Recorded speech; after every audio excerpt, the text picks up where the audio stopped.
है उम्र धीरे धीरे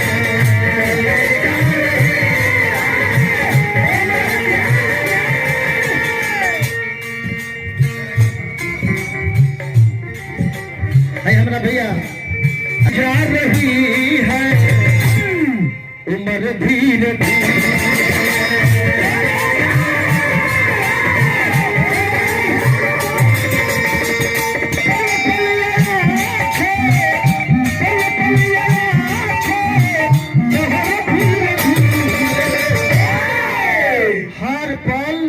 आठ पहर कल जाला 3 घंटा के एक पहर होला और टीरी के 24 घंटा के 8 पहर होला। हाँ जी उहे कभी लिखल है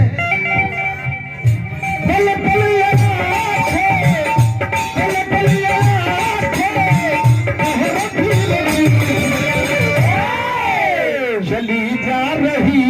है उम्र धीरे धीरे